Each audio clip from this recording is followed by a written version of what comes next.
오늘은 2026년도 34살 닭띠에 대해서 알아보겠습니다. 네. 34살 닭띠들 같은 경우에는 2026년도에는 특히나 남자분들이 조금 조심을 해야 될 부분들이 많아요.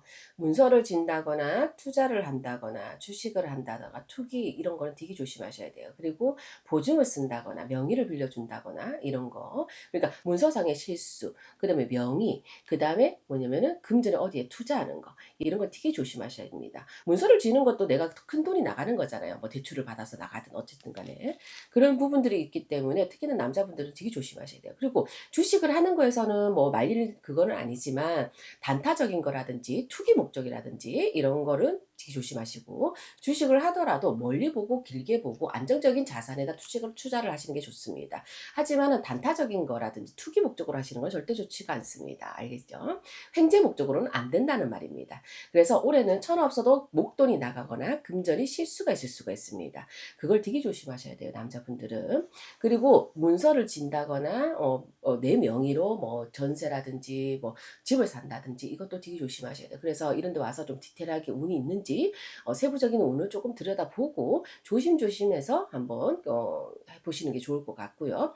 그리고 닭띠 34살 닭띠 여자분들 같은 경우에는, 여자분들은 조금 연애에 있어서 우울한 부분들이 조금 있을 수가 있어요. 이별수가 있다거나. 하지만 그 이별수 끝에 내가 미련을 버리지 못해서 혼자서 전전긍긍하고 가슴앓이하고 우울증에 빠진다거나.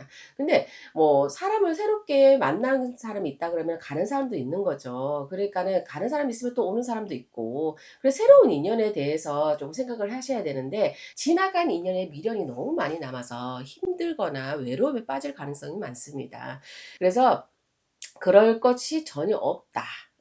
그래서 34살 닭띠 분들 같은 경우에는 뭐 결혼을 하신 분 같은 경우에는 이혼을 생각한다든지, 그렇지 않으면은 뭐 연애를 하신 분 같은 경우는 이별에 있어서 내가 너무 미련이 있어서 이거를 어떻게 해야 되는지 어떻게 해야 되는지, 이혼도 마찬가지고 이혼해야 되는 건지 말아야 되는 건지 이게 내 스스로의 괴리감에 빠질 수가 있어요.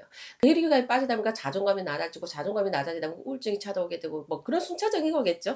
그래서 그런 부분들이 조금 올 수가 있다. 전반적인 겁니다. 닭띠들이 다 그렇다는 건 아니에요. 항상 말씀드리지만. 그래서 그런 분들이 조금 올해 같은 경우에는 내 가슴앓이, 우울증, 여자분들 같은 경우는 마음의 병, 이런 게 올 수가 있기 때문에 그런 부분들을 조금 조심을 하시고, 조금 내 스스로를 돌아보고 앞을 바라보고 미래를 바라보는 시기로 삼았으면 좋겠습니다. 네.